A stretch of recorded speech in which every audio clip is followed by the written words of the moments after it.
Prince Horus attended his 12th birthday celebration inside Magreth Empire, greeting nobles politely while servants carried expensive drinks around him. Several maids discussed Horus, reaching 12 years old, since royal children discovered their magical attributes during ceremonial examinations inside palaces. A massive magical device activated before gathered guests, preparing Prince Horus for the important affinity measurement ritual ceremony within halls. Servants expected Horus receiving powerful elemental magic, although whispered rumors regarding his family background slowly disturbed his concentration during celebrations. Horus ignored the uncomfortable conversation surrounding his origins, maintaining calm behavior while embarrassed maids immediately apologized nearby. Prince Horus placed his hand onto the magical device, while nobles silently watched the ceremony from surrounding palace banquet tables.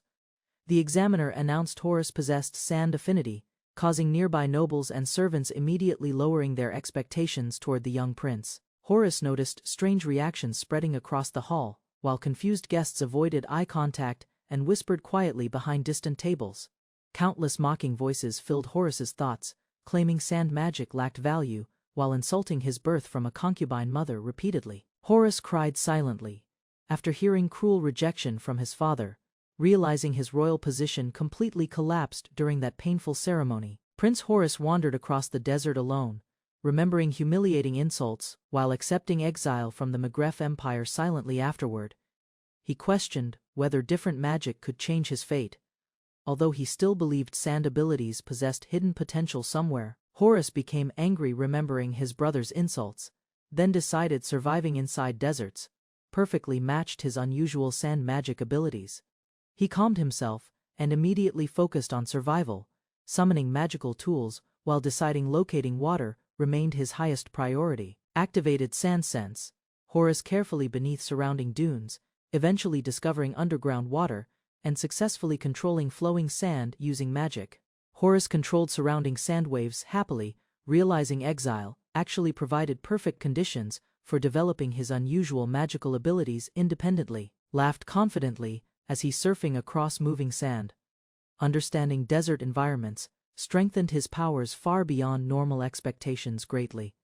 Horus activated sand swirl carefully, creating a massive rotating vortex while searching beneath deep dunes for hidden underground resources nearby. The enormous sand vortex uncovered something buried underneath, causing Horus watching silently before immediately recognizing an important discovery below him.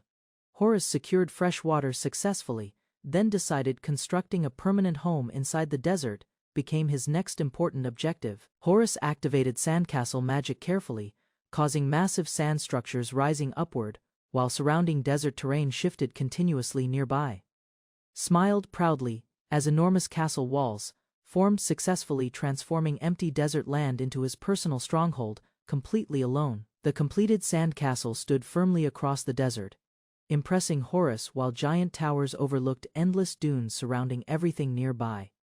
Horus explored the castle interior quietly, noticing empty walls and realizing the unfinished rooms lacked personality and proper decorations entirely. He modified the castle structure thoughtfully, adding detailed decorations and elegant architecture, while improving his growing desert residence beautifully. Horus planned additional castle facilities carefully, preparing private rooms, studies, and defensive golems, protecting him from dangerous desert threats nearby. Rested briefly inside his castle, Horus thinking about gathering food, plants, and materials necessary for improving comfortable daily survival.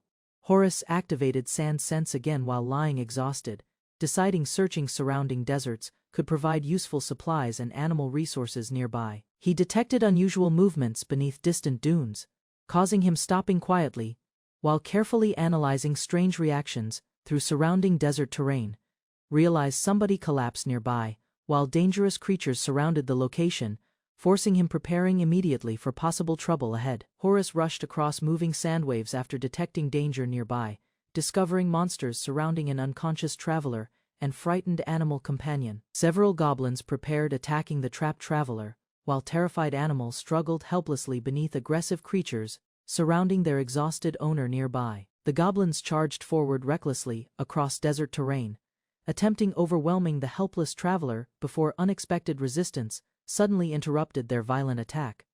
Horace immediately cast sand spear magic toward advancing goblins, protecting the traveler while launching sharp sand spikes directly. Massive sand spears pierced through surrounding goblins instantly, forcing surviving monsters retreating while shocked animals watched Horace defeating enemies. Horace arrived beside the injured traveler before remaining goblins attacked again, realizing enemies still surrounded the helpless group dangerously.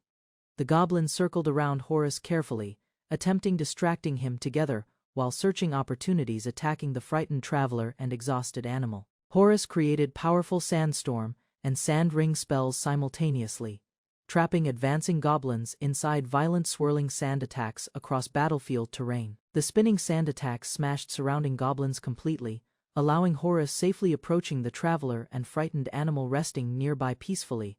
Horace kneeled beside the unconscious traveler carefully, checking their condition, while confused animals watched silently beside the collapsed person. Horace discovered an unconscious woman beside desert flowers, admired her beauty briefly before realizing rescuing her remained far more important. Then he carefully carried the weakened woman across moving sands, while his camel followed quietly beside them through harsh desert conditions. He guided everybody inside his hidden shelter, explaining sand magic calmly, while the frightened camel reacted nervously beside swirling pathways. Horace examined the unconscious woman seriously, realizing she required nutritious food quickly while preparing supplies inside the underground desert shelter. Activated sand sense, once again outside the shelter. Horace searching surrounding deserts carefully for useful resources, supporting their survival together. Horace searched nearby creatures desperately for food sources, discovering numerous biological reactions moving underneath distant desert sands suddenly nearby. He encountered two opposing groups of giant desert ants fighting aggressively across open dunes beneath the scorching desert sunlight. Horace used Sand Spring immediately, launching enormous sand pillars upward and separating the dangerous ants during their violent territorial battle. The giant ants became trapped inside rising sand walls, forcing both hostile groups, stopping their fierce attacks against each other. Peaceful desert ants surrounded Horace quietly afterward, while he awkwardly realized they appeared thankful for ending their dangerous conflict. Several desert ants offered Horace strange liquid containers peacefully, while he carefully accepted their unusual gift with growing curiosity. Horace discovered the liquid contained sweet ant honey, then thanked the helpful desert ants before returning toward his underground shelter. He carefully fed small portions of ant honey to the unconscious woman, determined to restore her weakened physical condition gradually. The woman slowly regained consciousness inside Horace's underground shelter, while bright sunlight illuminated the massive desert structure surrounding them silently. The confused woman suddenly opened her eyes nervously, while Horace calmly checked her condition beside the bed inside his shelter. Recovered safely, the grateful woman thanked Horace sincerely and hesitantly asked whether she could repay his kindness. The woman nervously requested staying beside Horace permanently, fearing returning alone, across dangerous deserts beyond his underground. Horace stared silently toward the enormous desert fortress, shocked by her unexpected request, while reconsidering his lonely future there with another person. The recused woman desperately begged Horace to let her stay, needing for shelter and protection from danger nearby. Horace became shocked hearing her promise anything for survival. Although he calmly decided listening remained more important before judging. The woman introduced herself as Isis, alongside her camel named Raku, thanking Horace sincerely while explaining their sudden collapse across dangerous desert territory. Isis admitted enemies expelled her from her homeland, though she avoided revealing detailed reasons behind the painful situation completely yet. Horace related with Isis immediately, explaining his sand attribute helped survival because endless desert sand perfectly supported his unusual magic. Isis reacted with surprise after learning Horace possessed rare sand magic, carefully touching the massive structure surrounding their temporary shelter. She explored the enormous building quietly, noticing endless hallways and rooms completely constructed from controlled sand materials. Isis admired detailed pillars and decorations carefully crafted by Horace, realizing his unusual magic created impressive architecture without outside assistance. Horace explained people considered sand magic useless, while Isis understood his exile happened because others underestimated those unusual abilities completely. Suddenly Isis became angry hearing Horace suffered discrimination unfairly, causing Horace apologizing nervously despite doing absolutely nothing wrong himself. Isis praised Horace sincerely, Calling his exile unfair, while admiring the massive sandcastle he created completely alone successfully there, grabbed Horus's hands excitedly, she proposing they build the greatest kingdom together inside the desert, using his extraordinary sand abilities. Horus repeated Isis's suggestion quietly, becoming surprised, because nobody previously offered supporting him or sharing his difficult dreams. Before together, Isis nervously clarified her intentions repeatedly, explaining she only wanted repaying Horus kindly because she lacked another destination remaining anymore. Horus smiled gently toward Isis and extended his hand forward, silently accepting her companionship inside the growing desert kingdom, offered Isis partnership sincerely, Horus explaining both lacked homes, while promising they could survive together inside desert lands peacefully. Isis accepted Horus's proposal happily, then immediately dragged him through massive hallways, while excitedly planning their future kingdom together already. She screamed nervously while riding Ingo quickly, struggling adjusting herself during Horus's fast-moving sand transportation magic across desert terrain. Horus explained sandwave magic allowed rapid movement across deserts. Though Isis desperately requested slowing down during their exhausting journey onward, guided Isis toward a hidden oasis, he deciding collecting useful plants and resources remained necessary for expanding their growing settlement. Horus demonstrated advanced sand detection magic, reflected vibrations helped locate distant objects accurately across massive desert environments and terrain. They gathered supplies near the oasis, while Isis admired how versatile sand magic became for survival, hunting, and transportation. Horus preserved meat and organized harvested cactus plants efficiently, showing sand magic also handled storage, preparation, and transporting daily necessities. Although their oasis remained undeveloped, Horus patiently believed time and effort would eventually transform the barren location into true paradises. Revealed rare life magic called growth acceleration, preparing to help Horus rapidly cultivate plants and improve their desert settlement. Isis used her rare life magic to rapidly grow desert plants, guiding sunlight and vitality into palm trees until the barren oasis flourished. The oasis transformed completely, and Isis happily declared it finished, while admiring the lush water and greenery surrounding their desert. Horus praised Isis excitedly, and she shyly asked if she could take a quick bath after working hard. Later, Horus politely gave her privacy, realizing she probably wanted to wash away the sweat after everything that happened. Alone beside the oasis, Isis reflected quietly on how suddenly her life had changed, appearing relieved, nervous, and emotionally overwhelmed. Isis washed herself carefully beside desert water, worrying Horus might dislike her appearance, while Raku watched nearby silently. She relaxed inside cool water happily, enjoying rare comfort within harsh desert surroundings.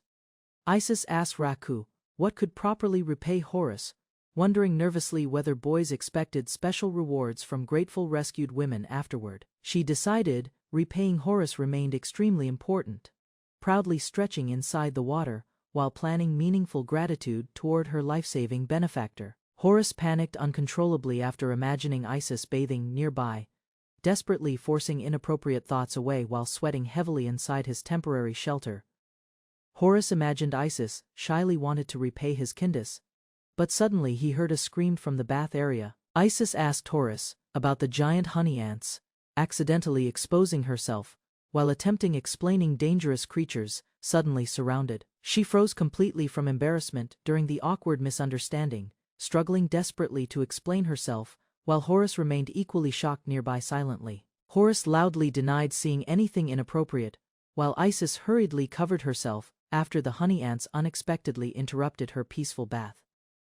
Isis explained giant ants suddenly appeared during bathing, while Horus finally calmed down and listened carefully beside nervous Raku nearby.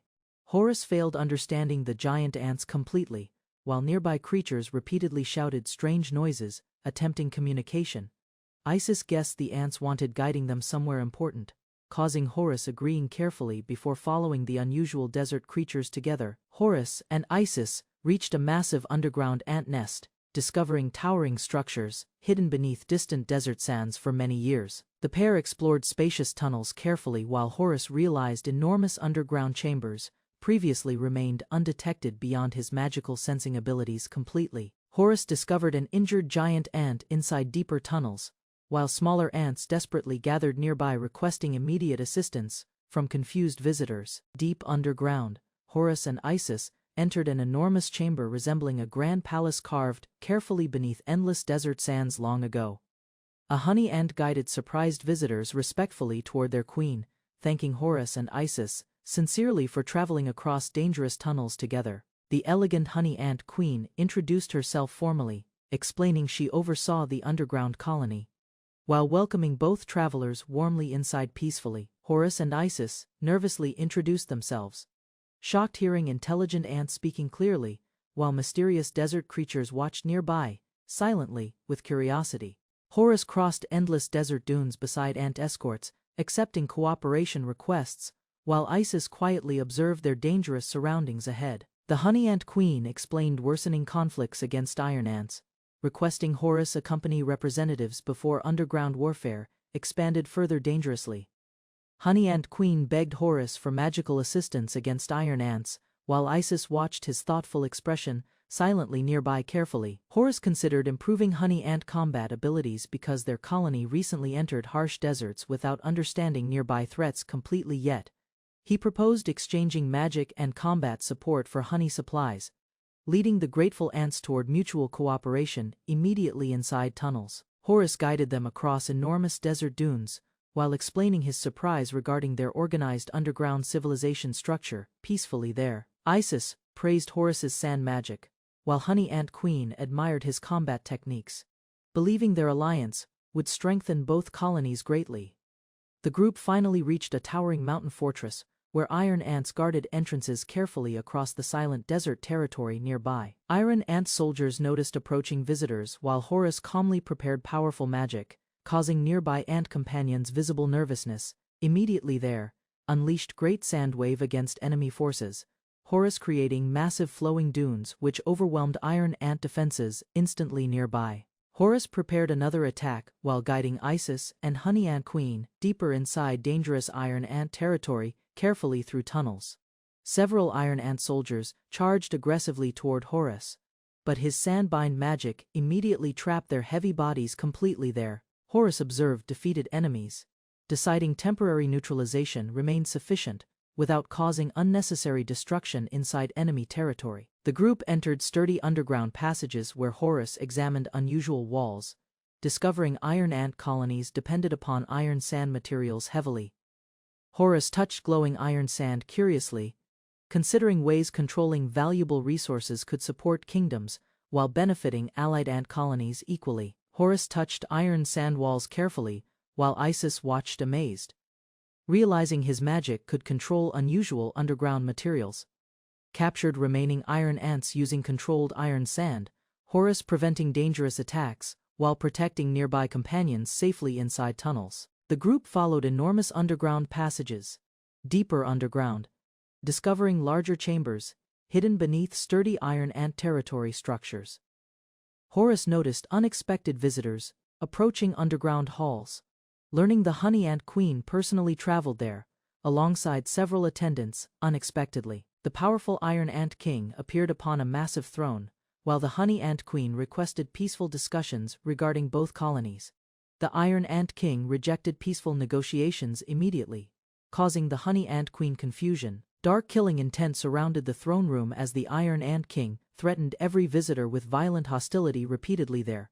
Horus sensed unnatural behavior behind the king's madness, while Isis and nearby ants cautiously watched the dangerous atmosphere. Silently nearby, the enraged Iron Ant King suddenly attacked from above, but Horus quickly restrained him using powerful iron sandbinding magic. Using sand sense, Horus investigated strange abnormalities affecting the king, while Honey Ant Queen explained his behavior seemed completely unusual recently there. Horus discovered another lifeform controlling the Iron Ant King, realizing a parasitic demon caused his violent behavior completely there recently. To rescue the king safely, Horus summoned a massive sand golem, while carefully controlling movements beside frightened companions underground nearby. The sand golem restrained the corrupted king successfully, preventing further attacks, while Horus prepared precise techniques against dangerous parasitic enemies nearby. The parasitic demon destroyed Horus's golem violently, shocking Isis and Honey Ant Queen, watching the intense underground battle carefully unfold there. Horus remained calm despite losing the golem, preparing additional magic circles while continuing battle preparations against dangerous enemies underground nearby. Horus ordered another sand golem forward, while the restrained Iron Ant King struggled violently. Approached carefully beside the trapped king, Horus maintaining precise control, while preparing techniques against dangerous parasitic creatures hidden inside. The parasitic demon slowly emerged from the king's body, while Horus concentrated intensely, removing corrupted influence. Horus captured the escaping parasite immediately while asking Isis about the king's condition beside exhausted underground warriors nearby, after battle concluded. Isis healed the weakened Iron Ant King successfully, while the Honey Ant Queen watched relieved beside recovering underground companions peacefully. The Honey Ant Queen thanked Horus respectfully, while he humbly explained his actions protected neighboring allies and future trading relationships. The recovered Iron Ant King awakened confused, wrongly suspecting Horus caused destruction, before the Honey Ant Queen defended him. The Honey Ant Queen calmly explained recent events carefully, while the confused Iron Ant King listened silently. Realizing his unconscious actions endangered everyone, the Iron Ant King lowered himself shamefully, while reflecting upon recent violent behavior deeply. The Iron Ant King thanked Horus sincerely and prepared apologies, though Horus refused rewards while accepting mutual responsibilities peacefully together. Horus invited both ant rulers toward his desert castle, hoping future discussions would strengthen peaceful cooperation. The ant rulers admired Horus's magnificent oasis castle, while Isis proudly watched their amazement regarding magical architecture and decorations. Inside the grand castle hall, Horus prepared an important proposal, while both ant rulers listened carefully across the large table. Horus awkwardly discovered neither ant ruler possessed personal names, causing confusion while everyone considered unfamiliar traditions silently together. The nameless ant rulers listened quietly while Horus thoughtfully considered better ways addressing allied kings and queens respectfully. Horus listened quietly, while the ant rulers requested personal names, leaving him completely surprised by their serious sincerity. He carefully suggested Ain for the king and Mel for the queen, though uncertainty still remained between them. Ain and Mel happily accepted their new identities, causing mysterious magic circles and sudden transformations around everybody nearby. Horus watched silently as Ain and Mel transformed into human forms, astonishing everyone standing nearby inside completely there. The transformed rulers celebrated excitedly beside Horus, believing their successful evolution proved their loyalty and admiration forever. Clearly, Ain and Mel immediately declared devotion toward Horus, leaving him shocked while both rulers embraced their transformed appearances with undeniable excitement together. Before Horus stood Mel, boldly requesting to become his kin. Ain stood beside her, unwavering. The sudden proposal and Mel's exposed appearance left the entire hall in shock. Everyone's attention snapped to the situation as confusion mounted. Horus, overwhelmed, could barely contain his thoughts. Panic spread across the room. Isis, flustered, demanded Mel cover herself, while Horus suffered an intense nosebleed. Following Isis's urgent plea, Mel borrowed cloth and wrapped it around her body. Though uncertain, she presented herself modestly, hoping her appearance was now acceptable. With tension slowly easing, Isis silenced further distraction and declared she'd craft a robe from sand herself. Order began to return. While walking through the grand hallway, Horus listened as Ain explained the origin of their current forms. Ain spoke further, revealing that when magical beings were granted names by humans, a contract was formed. They had only expected to become familiars, not to gain full human bodies. With confidence, Ain declared unwavering loyalty. He vowed to remain by Horus's side until his physical form decayed, seeing the transformation as a symbol of deep commitment. A sudden relocation left Horus stunned. Their new settlement had appeared near his base. Near a palm tree, Mel sat quietly weaving clothing from natural fibers. Her calm expression concealed skills none of them had anticipated. From below the castle, Isis called up to Horus, asking for his help. Her voice carried urgency, yet calm intent without hesitation. He came down to meet her. She led him to an open stretch of land near the walls. With a hopeful gesture, Isis proposed transforming the barren area into farmland. Horus supported the idea but pointed out the problem: sand drained water too easily. To make it work, they needed to create proper soil. Encouraged by her determination, Horus agreed. Together, they would gather materials needed for soil creation. Their journey, however, quickly took a dangerous turn. Before them stood a massive beast, its presence menacing. Ain stepped forward, spear in hand. Confident and composed, he assured Horus that their strength had evolved with their transformation. Charging forward, Aang clashed with the enormous beast. His movements were swift and precise. The monster's size didn't faze him. He blocked its attack and countered with overwhelming force. With powerful strikes, Aang pierced through the beast's defenses. He fought with ease, declaring the enemy too weak to be considered a real threat. The final blow landed cleanly. The monster staggered, defeated. Aang stood tall, gripping his weapon, a slight smirk on his face. Watching from behind, Horus ran over in amazement. He praised Aang's performance, impressed by the display. Horus, amazed by Aang's display, asked what magic he had used. Aang clarified he couldn't cast spells. It was simply a thrust empowered by magic energy within his spear. Suddenly, Mel noticed vultures circling above. Calmly, she stepped forward and released a flash of light to drive them away. Horus asked if it was light magic. Mel nodded proudly, explaining that she gained the ability after receiving her name and evolving from her original form. With a radiant smile, Mel offered her power to Horus. Isis, observing nearby, felt conflicted. Before the moment lingered, Isis pointed urgently toward the distance. Something had caught her attention, something that demanded their immediate focus. From a nearby hill, Isis spotted wild white sorghum growing in the desert. Discovering such a nutritious plant in barren land felt like a miracle. The group rushed to gather the grain. Horus, Mel, Aang, and Isis worked together, pulling plants and collecting materials with everyone's help. They gathered compost ingredients. Isis emphasized that good crops required good soil. Next came dates from honey ants and a burst of life magic to speed up fermentation. Isis stirred the mixture with precision, ensuring even processing. After several cycles of draining, mixing, and adding bark and beast dung, the compost was finally ready. Horus stepped forward as Isis signaled it was his turn. With focus, he began shaping compost using his sand magic. He carefully molded the enriched compost into long rods. After aligning them neatly, the farm plot took shape across the desert floor.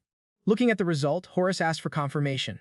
Isis reassured him the soil would improve with time, and the field would steadily expand. Standing beside Aang, Horus reflected on their progress. What was once wasteland now felt alive, thanks to everyone's combined efforts. From above, Horus admired the castle, the oasis, and their newly formed field. With heartfelt gratitude, he silently thanked the group for making it possible. After completing the castle, Horus and his companions gathered to discuss their next major construction. Aang, impressed by Horus' earlier feat, proposed building something new. The group surveyed the surroundings. Despite the elevated position of the castle, higher dunes to the west and north posed a problem. Concerned about the vulnerability, Horus considered the suggestion. Even though protection was promised, the need for height became clear. With determination, Horus activated a complex magic circle. His sand magic swirled, responding to his command. A towering structure emerged beside the castle, grand and sturdy. The group looked up in awe as Horus declared it ready. From the top of the newly built tower, Horus and Isis admired the vast desert below. Aang and the others followed quietly, letting the calm view settle in. The wind blew gently as Isis stepped forward, her expression light with joy. Horus watched her silently while Mel and Aang chatted near the entrance. Just as peace settled, Horus sensed something off. He expected a quiet moment, but things quickly turned odd.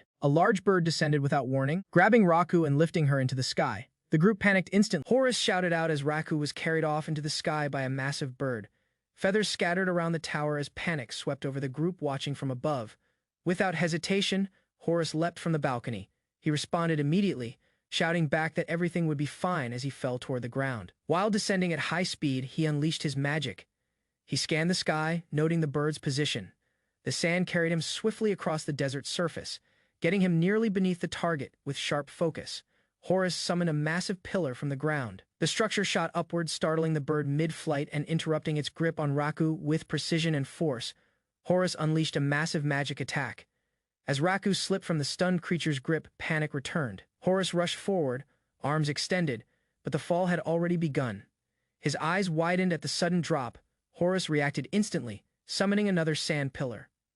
With perfect timing, he jumped to catch Raku mid-fall and encased them both in a sandball for protection. The swirling sphere bounced across the desert within it. Horus and Raku were safely cushioned from the impact. Eventually, the ball came to a halt.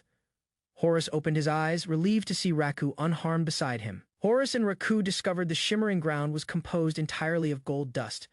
While observing the unusual landscape, Horus noticed a faint rectangular shape buried in the sand. He uncovered a hidden stone staircase. The well-crafted steps descended deep underground, hinting at something ancient. Before proceeding, he activated Sand Sense to scan for traps. With iron sand and now gold dust responding to his magic, he felt confident. Still cautious, Horus created a sand golem to act as a guide. The sturdy construct emerged from the ground, ready to take the lead and trigger any traps that might lie ahead. The group entered the underground structure, surprised by its grand architecture. Instead of rough caves, polished pillars and ornate halls welcomed them. As they moved further inside, Horace admired the golden decorations carved into the columns. Despite the calm surroundings, Horace remained cautious. He questioned whether the place was truly a labyrinth or something else entirely. In the next chamber, an enormous hall unfolded before them. Statues lined the room, and gold reflected from every surface. Horace noted the unusual size and shine of the chamber. Still no threats appeared. Horace scanned the vast interior, finding no monsters or traps. Horace examined the grand chamber, wondering if it truly qualified as a labyrinth. Suddenly, the statue's eyes gleamed. To Horace's shock, it spoke. The entity introduced itself as Kanade, a divine beast in the form of a sphinx. The revelation stunned Horace. The towering figure clarified that it was never a statue. Kanade addressed Horace's intrusion with no hostility.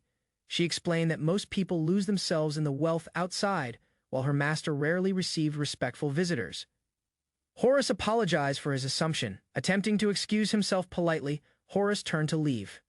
Before he could finish, Kanade's voice stopped him. Kanade offered Horace a peaceful life, insisting he remain inside the palace forever. Her voice was calm but firm. The divine guardian grew more serious. She questioned his refusal, implying that rejecting her wife's wish was an offense. Determined, Horace stood his ground. If escape wasn't allowed peacefully, then he was willing to resist.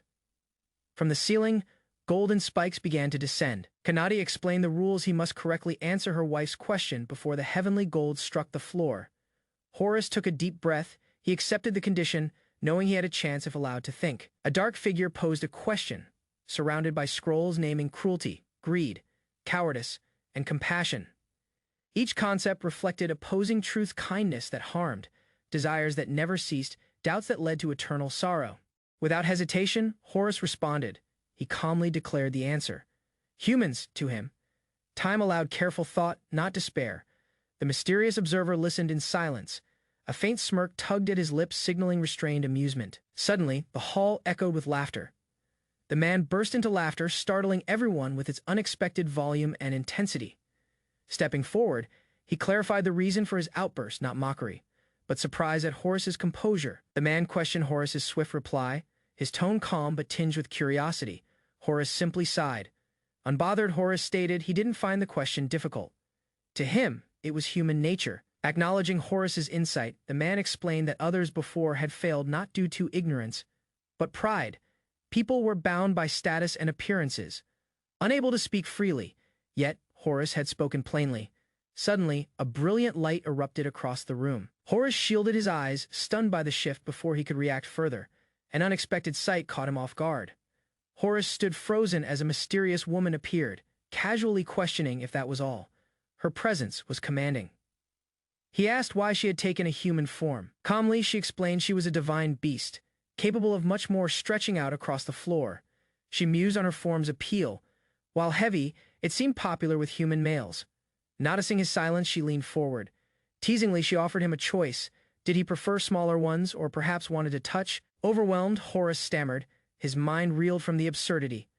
He had already answered the form question once. Why was it happening again? Then Horace realized the true meaning behind the challenge. The divine woman reminded him of the promised reward. With a confident smile, she revealed herself as the prize, leaving Horace stunned and speechless. Horace awkwardly called out, unsure how to react to Sphinx's overwhelming closeness, an imposing figure with the desert stretching behind them. Sphinx clung tightly to him, her body pressing against his back. Later, she leaned in confidently, offering herself as a personal reward for his success in escaping the ruins. Taken aback, Horace stumbled for words, overwhelmed by the idea of a divine beast pledging loyalty so intimately. Trying to understand the situation, Horace listened as she clarified the bond as a contract of power, not affection. Despite his confusion, she explained that the throne ahead would remain sealed unless he accepted the pact. Sphinx gently reassured Horace with a calm smile, promising to handle any problem that might arise. Despite her composed words, she clung to him tightly again, leaving Horace both flustered and resigned. In the scorching desert, Horace requested some space. She agreed, but then asked him to give her a name. After a thoughtful pause, Horace suggested the name Phi, watching her for a reaction with slight curiosity. Hearing the name, Phi burst into laughter, surprising Horace with her sudden joy and making him stumble in confusion. While walking through the desert, Horace looked ahead, lost in thought. Behind him, Phi calmly observed him, impressed by his unexpected boldness. Phi smiled gently and expressed her desire to serve Horus. He hesitated but accepted her familiarity, agreeing to address her without formalities, recognizing her as kin. Upon returning to the kingdom, Isis stood unimpressed. She questioned Horus's decision to bring both sand gold and a mysterious woman. Suspicion filled Isis's mind. She doubted Phi's intentions, finding it strange for such a woman to be alone in the desert. Her instincts urged caution. With unwavering confidence, Phi introduced herself as a sphinx. Shock rippled through the group as Phi revealed her identity. The word sphinx left everyone stunned. Divine beasts were not something one casually invited home back inside the palace. Horus addressed the matter with calm authority. When asked about her preferred room, Phi casually announced she would share one with Horus. Her reasoning was simple. As his kin, she should remain by his side. Isis responded with a tight smile, pointing out the obvious. Phi now had the appearance of a woman. Although reluctant, Phi yielded to the concern with a quiet sigh. She agreed to step back for now. With a confident gaze, Phi declared she wasn't backing down due to anyone's demand. Isis, smiling with controlled calm, responded with grace. Her tone remained sweet, yet something behind her expression hinted at unease. When asked about room preferences, Phi chose the space directly next to Horus's quarters. To everyone's surprise, Isis revealed that the room already belonged to her. Not missing a beat, Phi pointed to the room on the opposite side, casually claiming it instead.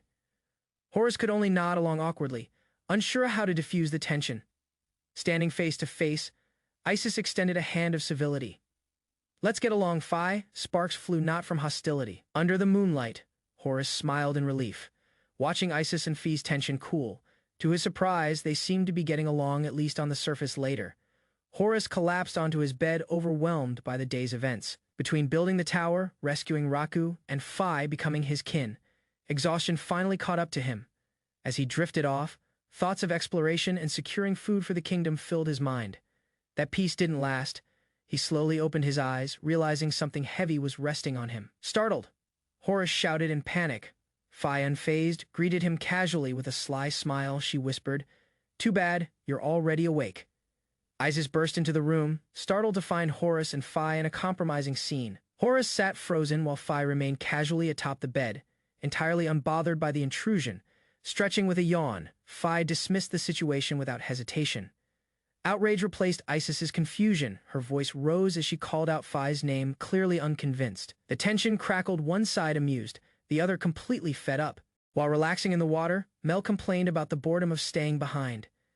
Phi, however, insisted their duty of watching over the fields remained important. Confident in her abilities, Mel boasted that she could serve Horus both day and night. Isis, unimpressed, warned her to choose her words more carefully. With a smile, Isis challenged Mel to help tend the crops. Even Phi joined in, suggesting that a balanced meal would surely delight their master. Suddenly, the mood shifted.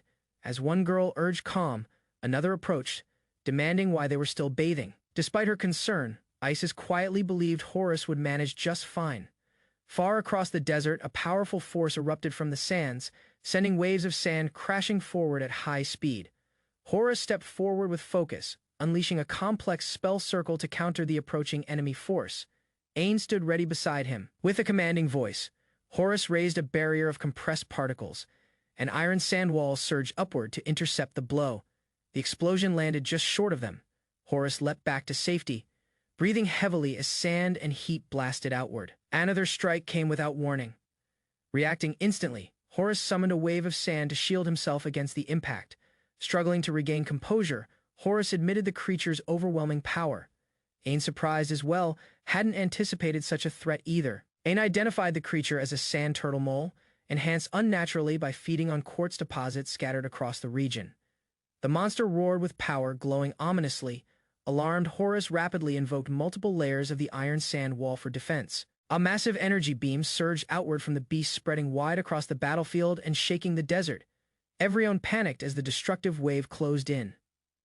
Horus shouted for Raku while warning of imminent disaster. To their surprise, the surrounding quartz reflected the blast, redirecting the beam away.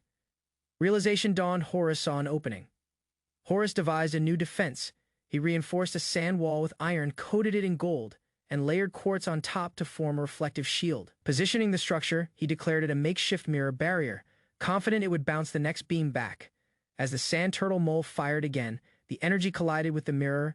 The reflected blast struck the creature directly, forcing it backward. The enormous monster finally collapsed, defeated by its own power. Horus exhaled in relief, muttering over the absurdity of the encounter. Back at camp, he presented the downed beast Isis Mel, and Phi marveled at its size, visibly impressed by the result. While Mel admired the crystal's beauty, Ain suspected it held more value than just appearance. Standing beside the fallen beast, Horus identified the material as quartz, a resource used to produce glass. Recognizing the opportunity, he proposed using it to complete the unfinished windows of their castle. Horus quickly assigned roles. Phi would help melt the quartz, while Isis and Mel would prepare dried plants. Ain supported the operation. Once preparations were finished, Horus gave the signal. With everyone in position, the team began the process of melting quartz. Horus cautiously activated the smelting mechanism. A loud burst followed, and although successful, he burned his hands in the process. Despite the sting, he smiled with relief. The team had succeeded in melting the quartz. Spirits lifted. They immediately began preparing for the next batch.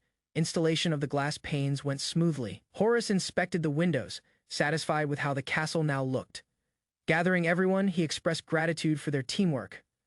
Amid the celebration, someone proudly reminded them they had also crafted a mirror ladder.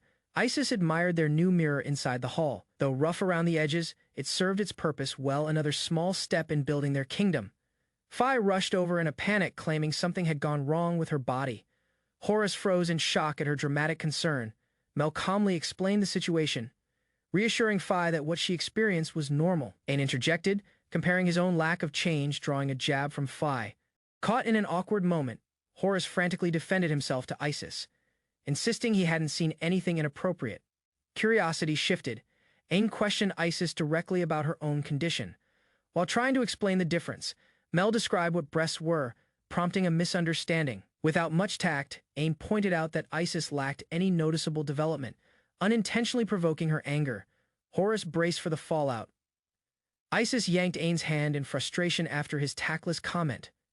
Horus, flustered, insisted he understood her feelings. The pain from her grip echoed loudly. Embarrassed but determined, Isis compared herself to the others in the background. Horus and Ain debated the point, one groaning in pain, the other scolding. Peace returned as Horus looked at the group. What once was a solo effort had become a team of 5 and 1 creature standing together at the castle gates. Reflecting on his journey, Horus smiled. With every new day and companion, life had become more fulfilling, more joyful than before. That joy faded slightly as his thoughts drifted elsewhere. Quietly, he wondered how Morja was doing now, far beyond the new walls they had built together.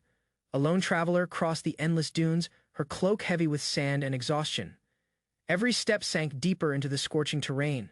Sweat trailing down her face, she paused to catch her breath. The sun was merciless and the desert harsher than she had imagined.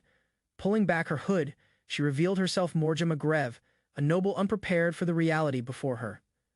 Facing the vast horizon, Morja regretted not forcing her brothers to disclose Horus's exile site. As she knelt beside a small flower, her hand glowed faintly. Spatial magic responded. Hope flickered. The bloom was unnatural here. Horus had to be near. For a moment, she faltered, questioning her strength. But resolve hardened. Turning toward the dunes, she vowed never to return without him. Morja marched forward through the desert, determined never to return, even if they begged her. Her pace slowed when a group of white rabbits appeared, thriving impossibly in the barren sands. Without warning, a massive creature erupted from the ground, its gaping mouth devouring one rabbit whole. The beast's eye locked onto her, its movements sharp and predatory as it prepared to strike. Reacting instantly, Morja raised her arm and unleashed her magic just as the monster's tongue lashed out. After narrowly escaping the monster, Morja landed safely and dismissed the spell with quiet confidence. Moments later, intense heat surged through her chest. Her steps grew unstable as realization struck poison from the creature's saliva. Unable to resist the spreading sickness, her body collapsed into the sand, cloak crumpling around her still frame. Within the walls of a newly built desert fortress, Horus and Isis reflected on their progress. While the group gathered around a monstrous crab feast, Horus quietly envied his sister's spatial magic. Isis glanced at the growing stockpile of goods cluttering the hall. She acknowledged that magic like his sister's would have made their efforts far more efficient and manageable. Their companions, intrigued by the mention of a sister, began to question Horus about his family. As everyone voiced curiosity, Horus realized he'd only shared the story of his banishment. The others leaned forward with genuine interest, eager to learn more about the girl he never mentioned. Horus began his tale with restraint, revealing how he was exiled for possessing only sand magic. The room reacted with disbelief and outrage. His allies couldn't accept that such power had once been dismissed as worthless by a kingdom blinded by prejudice and status.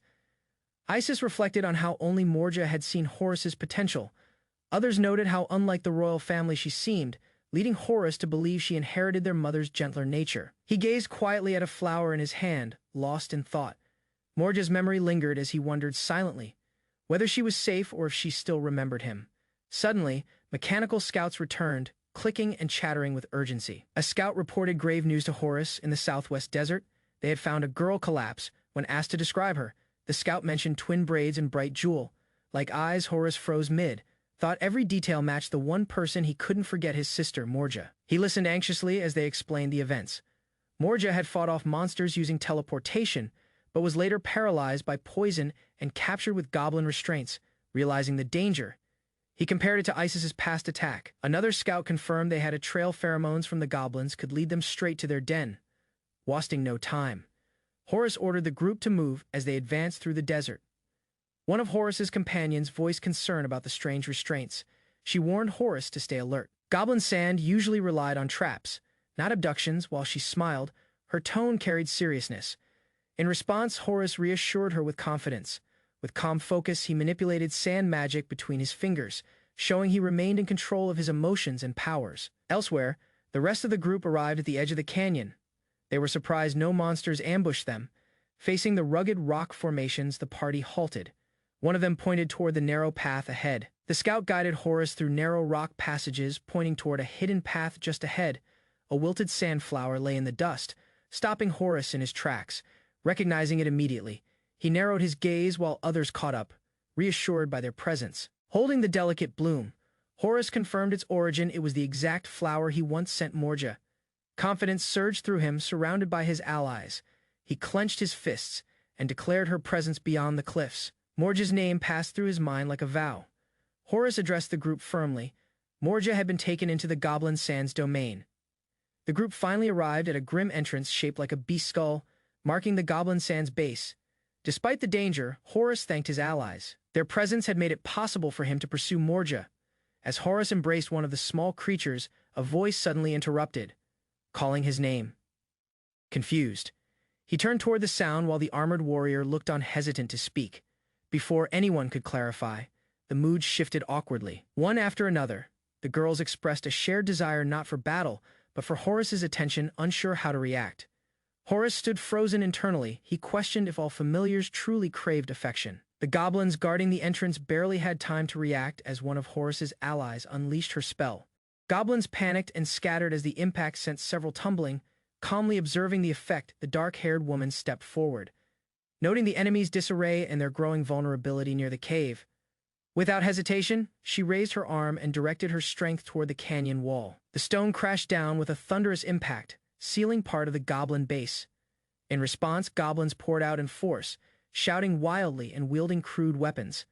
A battle was no longer avoidable. The fight for Morja was about to begin. As goblins began calling for reinforcements, Horus issued orders to split their forces. With urgency, Horus cast a powerful spell covering their flanks behind him. Mel dashed forward, while Phi and the others neutralized goblins trying to escape. Meanwhile, Isis hesitated, longing to contribute. Gripping a nearby club, Isis stepped forward. Despite her lack of combat training, she swung bravely, managing to fend off a charging goblin. Moments later, the last goblin fell. The team regrouped in a clearing filled with defeated enemies. Without pause, Horus reminded everyone of their goal. Morja was still missing and time was short. They resumed their march into the depths of the enemy lair. Horus and his companions stood before a massive cave shaped like a beast's skull. As they approached the entrance, glowing orbs of light illuminated the interior, revealing the path ahead through the darkness. Deeper inside, the group spotted piles of weapons and armor scattered across the cavern floor. Looking down from a ledge, they discovered a large encampment guarded by goblins. A grotesque goblin shaman emerged from the shadows, wielding a twisted staff and chanting in an eerie tongue behind the shaman. A massive figure loomed. Its overwhelming size and terrifying presence confirmed it wasn't a king, but a goblin giant ready to crush anyone who dared enter its domain. The group observed the enemy camp from a narrow ledge, tension rising as they discussed options. Phi stepped forward confidently, volunteering to take action. She assured them of her destructive power, but the others hesitated, unwilling to risk Morja's safety in the chaos that would follow. Horus proposed a new approach, asking Phi to remain hidden as a secret weapon. Her presence alone brought reassurance, and if needed, she would act when signaled. Meanwhile, the goblins inside the cave debated nervously. Outnumbering their foes gave them confidence. After careful thought, Horus chose his strategy. Recognizing the goblins' attraction to shiny objects, he decided to exploit it.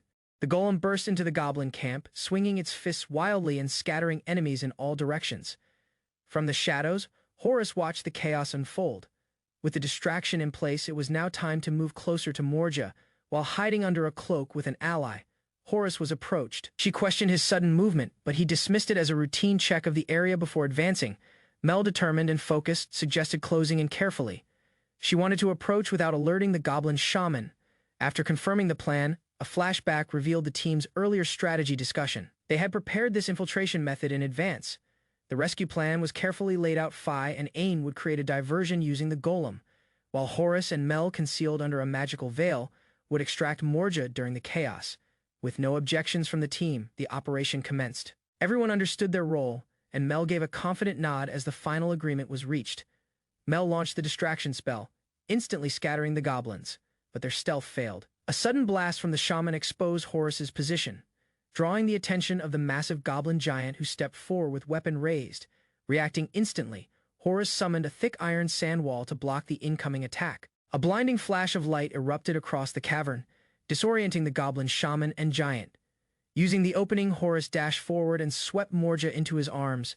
Mel and the others followed, retreating quickly while the goblin giant recovered from the sudden light. With Morja in hand, Horus passed her to Isis without hesitation. Trusting his allies, he turned back toward the battlefield, ready to handle the next phase. The goblin shaman cast reinforcement magic, dramatically enhancing the goblin giant's size and strength. Confident that Morja was now safe, Horus focused completely. With no risk of collateral damage, he prepared to unleash his full magical power. Horus summoned a storm of iron sand spears surrounding the goblin giant. The spears hovered, pointed, and ready to strike with deadly force. In an instant, the barrage launched, crashing into the giant with explosive impact. The attack consumed the enemy in smoke and debris. From a distance, Mel and Ain watched the blast. Both expressed admiration for Horus's precision and strength in the heat of battle. As the dust settled, Morja stirred in Isis's arms. Her eyelids fluttered open, drawing gasps of relief from her companions. Recognizing her brother through blurred vision, Morja whispered his name. Horus knelt beside her, voice steady. As he welcomed her back with a relieved smile, Morja cried out with joy, embracing Horus tightly. Her voice trembled as she called him brother, and Horus responded gently, holding her close. Horus reassured everyone that things were under control, but before anyone could relax, Mel pointed out that the situation might not be over yet. Overwhelmed with emotion, Morja buried her face in Horus's chest, drawn in by his familiar warmth and scent. Without warning, she clung to him more fiercely. The others watched in disbelief as Morja, caught in emotion, blurted out increasingly intense pleas for affection.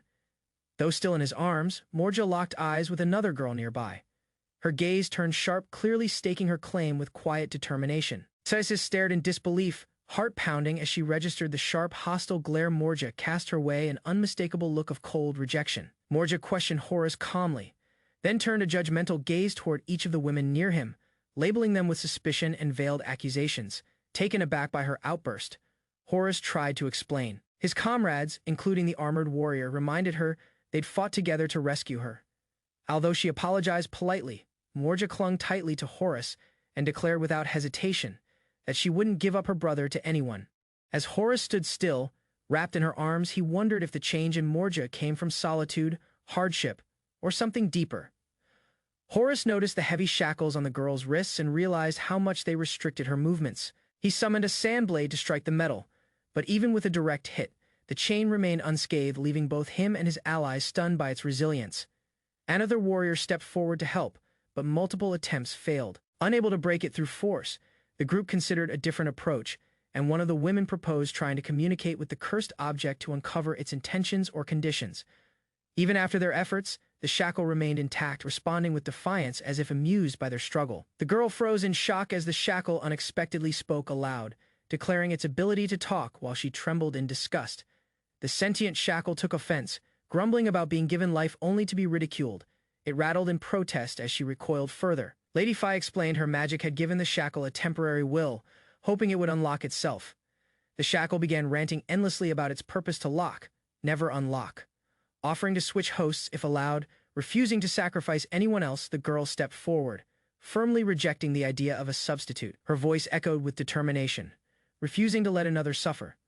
When spatial magic was suggested, the shackle instantly warned against it, revealing that any forced separation would destroy the girl's spirit and result in her death. Accepting the grim truth, she sighed and acknowledged the shackle's continued presence.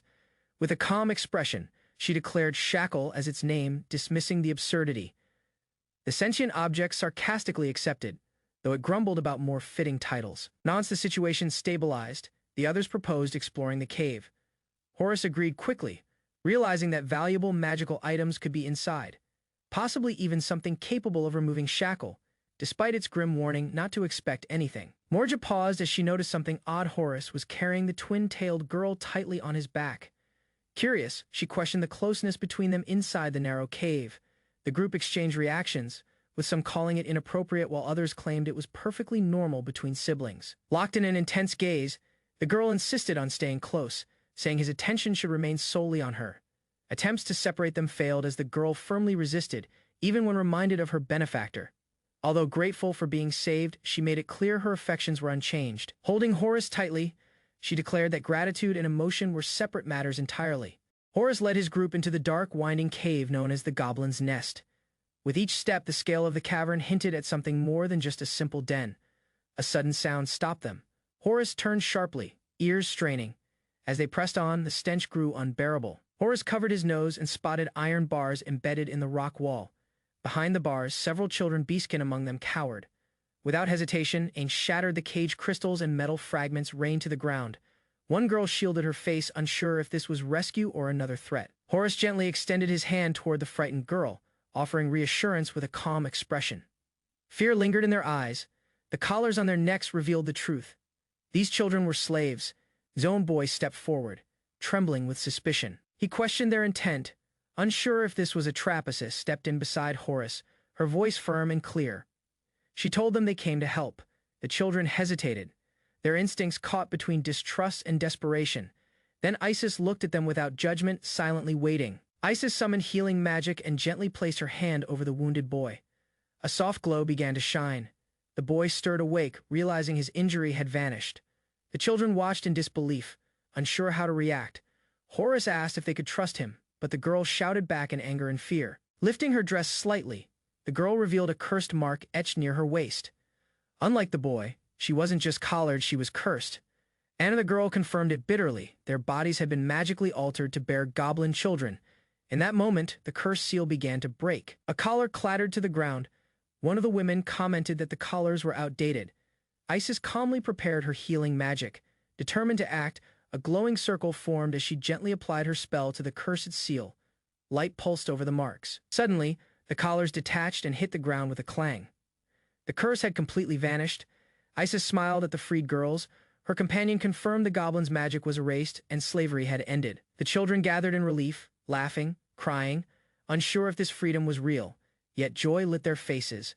Horace assured them the desert would become safe under his brother's rule, and they had nothing more to fear. Tears welled in the girl's eyes. Overcome with emotion, she cried out in gratitude, finally able to speak freely. Horace turned back to the group, his tone light.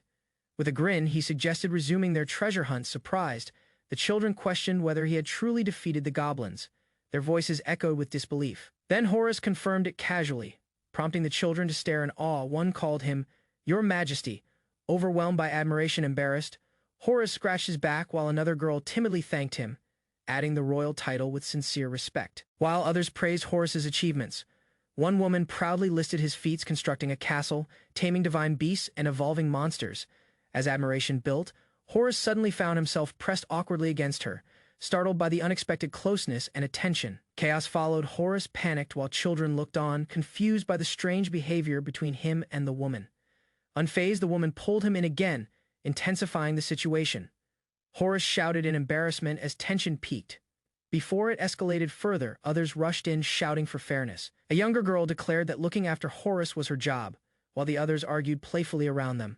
Surrounded by eager girls, Horus struggled to escape as each one insisted they were ready to serve him. While others competed, Isis denied any intentions, insisting she and Horus were merely close comrades. Nothing more. Despite her words, the younger girls cheered her on. Urging her not to lose, the pressure grew heavier. Realizing the others were drawing closer to Horus, Isis hesitated, but as emotion stirred, she finally reached for him. Stepping forward, her face flushed and voice trembling, Isis prepared to speak her heart at last. Blushing deeply, Horus stood speechless as mixed reactions spread. Some admired him, others teased, and a few panicked dramatically. While exploring deeper into the cavern, the group stumbled upon a dazzling chamber lined with glittering sand. The girl excitedly stretched her arms wide. She called it jewel sand, shocking Horus with its rare value. They walked further, identifying rubies, sapphires, and even pearls scattered across the cavern floor among old seashells. Amazed by the hidden wealth, the women marveled at their luck rescuing her and discovering treasure in one stroke. Horus questioned the usefulness of jewels, but she reminded him that even sand-form assets held value. To prove it, he summoned a massive guardian. His magic shaped a towering diamond golem from the sand. The group marveled at the result. Excited, they planned to carry the treasure home using their creation. As they marked the walls, ancient writing appeared, declaring the land sacred under the Desert King's rule. Shock froze them in place. A wave of sand surged across the desert as children watched in amazement at the rapid movement. Nearby, Horus stood beside Phi, gazing out over the dunes. The wind carried silence between them as the dust settled from his latest display of power. Turning toward a wall inscribed with ancient script, Horus froze. The words etched into the stone whispered a title, King of the Desert. He quietly admitted the truth. The desert remained unclaimed, and only true rule could make it one's own. Yet the towering castle said otherwise. As the children stood before it, their awe confirmed what Horus had already become. Horus stood proudly beside the children he rescued, a calm camel by his side. Cheers erupted as the kids praised both him and the loyal animal, Raku, who had helped them return safely. Excitement spread through the group as more companions gathered. Morgiana, Horus's younger sister, appeared with quiet confidence. Horus inquired about Morgiana's presence in the desert. She revealed her decision to leave the capital, uninterested in remaining behind. Bitterness lingered. Morgiana recalled how quickly their family turned once Horus's sand affinity was discovered. Yet despite it all, she believed their judgment was wrong. Horus's achievements proved his worth in her heart. Regret had never taken root. With teary eyes and a firm heart, Morgiana pledged herself to her brother's side. Horus watched her quietly, touched by her resolve and sincerity. Phi, observing the exchange, nodded with approval. She acknowledged Morgiana's loyalty, recognizing the wisdom behind her decision to support Horus in the desert. As night fell, the landscape shifted. Hidden among the rocky cliffs lay mysterious passageways and forgotten sights. A man carrying a torch stepped cautiously into a narrow cave. Sweat ran down his face as he muttered, stunned by what lay before him. Inside, walls sparkled with a strange shimmer. The entire cavern gleamed with radiant particles. The investigator stood in silence, his expression tense as he recalled a destroyed slave cell littered with goblin corpses. His eyes locked onto the wall's ancient inscription. It warned that the desert was under the dominion of the king of the desert. Staring at the glowing script, he wondered if the message was merely a bluff. Far from the danger, the bustling capital of the El Dorado Republic, Eldora, gleamed under the midday sun. Unaware of the turmoil brewing beneath the sand, inside a lavish room, someone relayed the findings. While Fork sliced meat calmly, unsettling truths about the desert of death were now being served to Tonora. In a luxurious room, a well-dressed man leaned back with a glass of wine, smugly satisfied. He questioned the informant's silence. The older man nodded, accepting a reward as a servant quietly delivered it. Tonura, the informant, proposed an ongoing partnership. The man across from him, intrigued by the potential value of future reports, gave a sly grin, already imagining more latter echoed through the room. The wealthy man called Tonura greedy, but praised him for it. With approval granted, Tonura reached for the reward, confident in his position. Suddenly, the scene erupted in panic. Tonura collapsed mid-movement, shocking everyone. Despite the corpse still lying in the room, Lord Tonura remained seated. Unfazed, suddenly, a sharply dressed cat-eared figure named Alibaba stepped forward. With a firm voice and a hefty stack of cash, he claimed the time slot and declared that the space now belonged to him. Tonura questioned Alibaba's motives, wondering aloud if the Alibaba Chamber of Commerce had fallen on hard times. Still, he smirked, calling the newcomer a mere stray cat. Alibaba, unmoved, responded with cold confidence. He noted that if time couldn't be respected, neither could contracts calmly. Alibaba turned to the body with chilling indifference. He prepared to clean up the scene, treating it like routine business.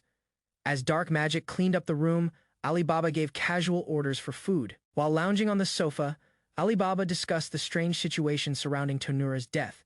His companion suggested watching quietly, but Alibaba admitted impatience. He was ready to act. Despite the desert's risks, leaning back with a calm expression, Alibaba explained that the decline in gold mining within the Magref Empire had triggered growing tension across neighboring economies. He speculated that the Tonura Trading Company sought profits through desert resources, hoping to replace the empire's economic power. Though uncertain, Alibaba sensed opportunity. Elsewhere, a cat-eared girl scrambled in the sand, flustered by her scattered belongings. A massive serpent lunged from the sand, its fangs wide open, aiming straight for the terrified traveler. Panicking, she screamed for help. Her cry echoed across the desert as magic surged nearby. Spear-like weapons of iron sand erupted from the ground, slamming into the beast. Horus descended, checking if she was safe. While grateful, the cat-eared girl quickly shifted into an awkward pose. Horus froze, confused by her reaction. Though he saved her, she treated him with suspicion, leaving him completely bewildered.